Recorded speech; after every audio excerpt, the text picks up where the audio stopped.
this is a short sideline position Thai yoga stretch. You're going to have the client to one side.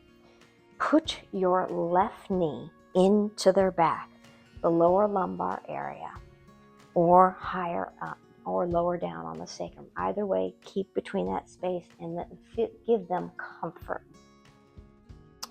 When you have them on the side like this, take your right, and what you're going to do is knee.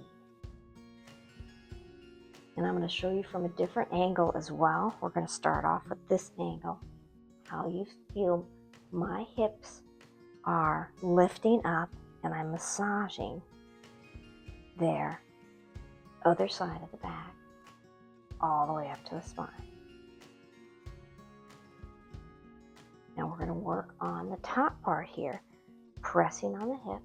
Here's the hip flexor right here. Then you go further on down on the other side of the sacrum, you got that piriformis muscle there. So up here is the IT band. It gets really tight on some of us. Breathe in together. We're doing the press and squeeze technique. Breathe out, lean into them with your legs. Relax your shoulders. Relax your grip. You're not pressing too hard into them, but enough to let them know they're safe and secure.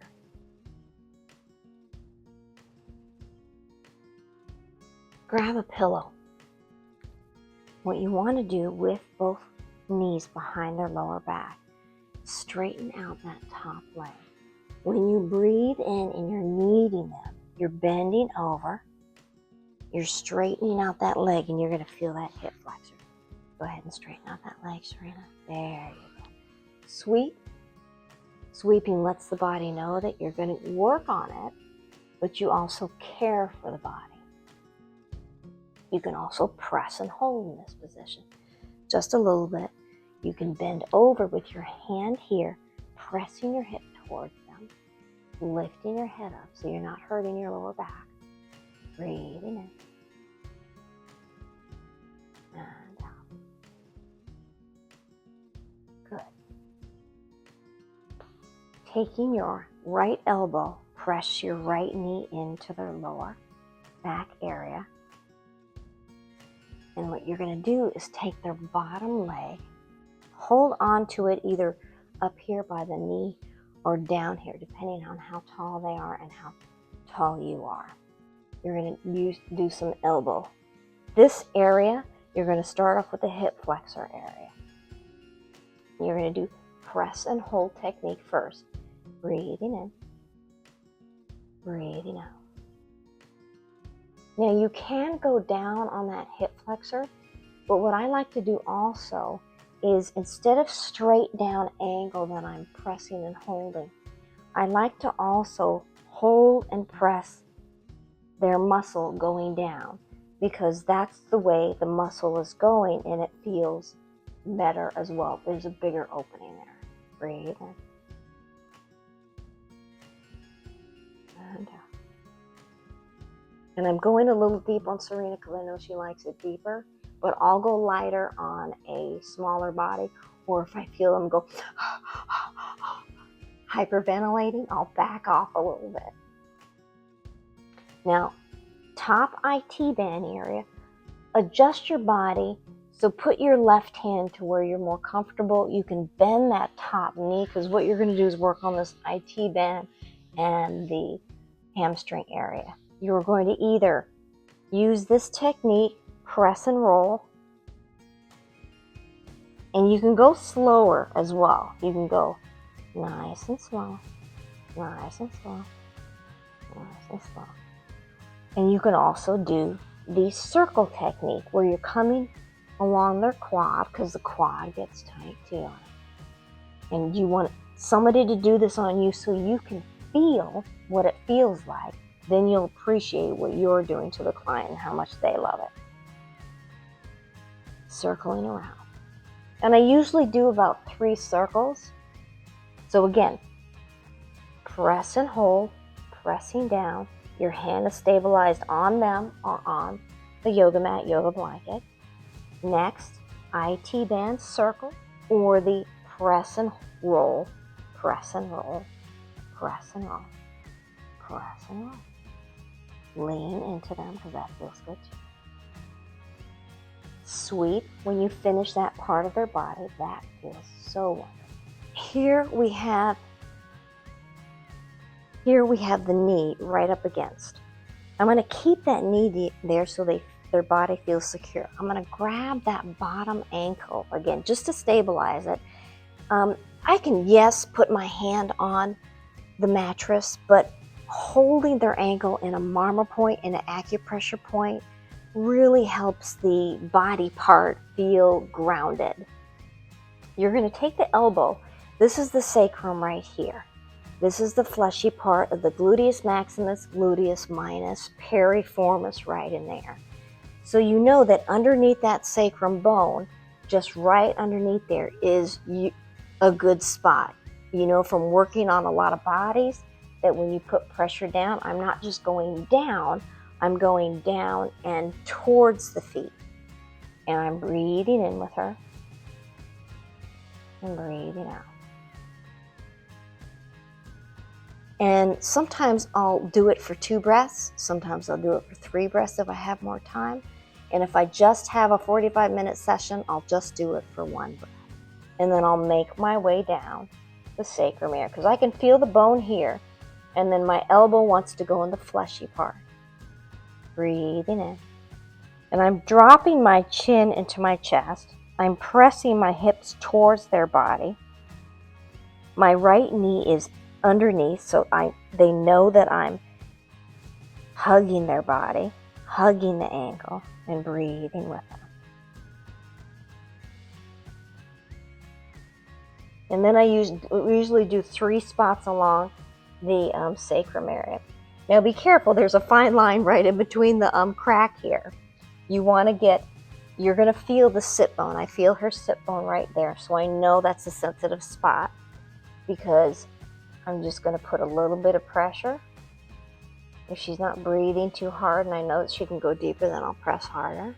Or I'll just back off, which I'll back off, relax my shoulders, relax my head. I have my toes tucked under to stabilize my body, and my abdominal and my hips press forward so I don't hurt my lower back. Breathe in deep. Breathe out. Now you'll be able to feel the client holding their breath. So that's why throughout the session, I'm going to go in the piriformis muscle area here, right in the middle of the glute.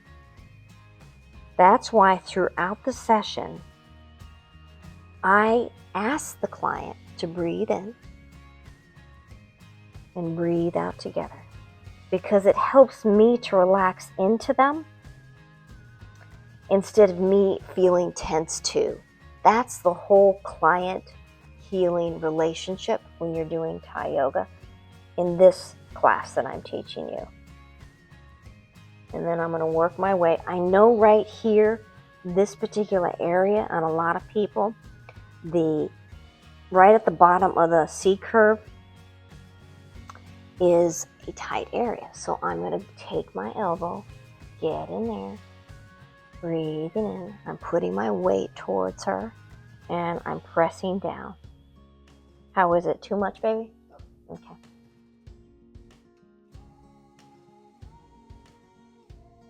And then I'm going to make my way down because that's the cranky area of the hamstring. Now I don't want to go too far down to hurt myself. So I'm going to stop at about 3, press and hold, and breathe together.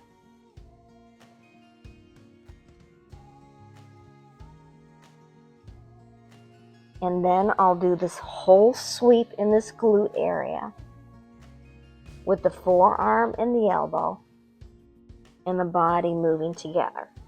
So watch this. If I'm just doing the arm, I'm straining my back. But if I go with the body together, I'm using my glutes, I'm pressing my hips towards her. I'm tucking my toes under to stabilize my body, and I'm not hurting. Good.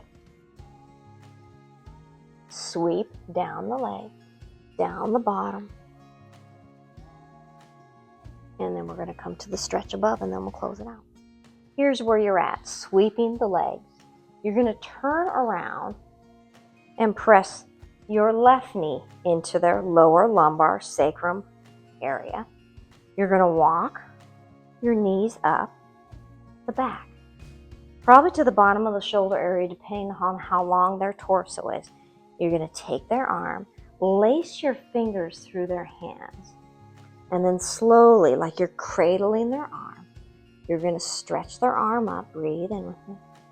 And wait till they breathe in before you do that full pull. And at the end of that breath pull, just relax, because the arms above the head like this, a lot of people have a lot of tension in their shoulders, and when you just relax into it, that's enough of a pull. Stretch and hold. Couple of breaths. And then wait till they exhale and then move. If you exhale on the inhale, it just doesn't work out as much, because on the exhale, it's like, and then relax. And I'm going to add something different. You can add this to this. Take your left hand, place it on their shoulder. Their arm is resting on your arm. You're going to get up and rotate their shoulder forward, backwards, and down. Breathing in.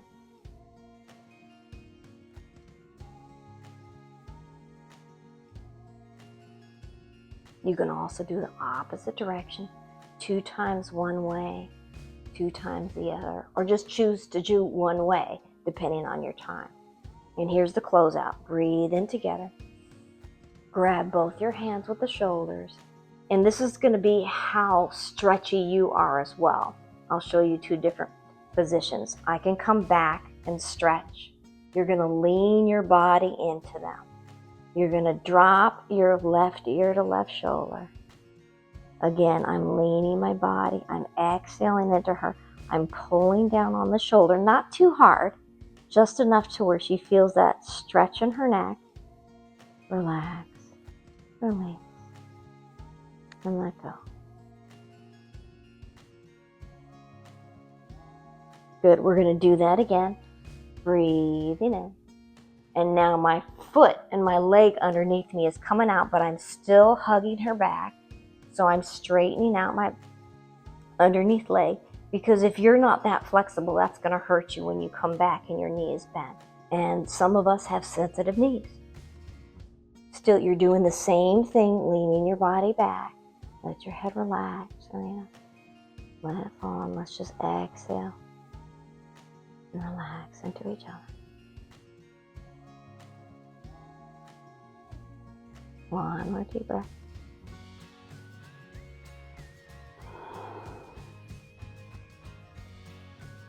Sometimes your breath is going to be discombobulated with the client. You want to match your breath with them, because you want that nice flow of energy to go inside of them to show that you care for them. And then I close the sideline out. Knees up against the shoulder blades, against the shoulder. Align. You can align your knee with the top part of the shoulder. And you're pressing down on this area too. This outward area of the shoulder gets really tight on a lot of us. And you're just doing the kneading action. And then you're breathing in here. Press, squeeze, hold, relax your shoulders.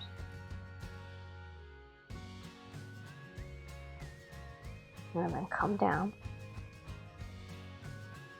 Bring them out of it and then roll them off to their back. And then you can go from the other side.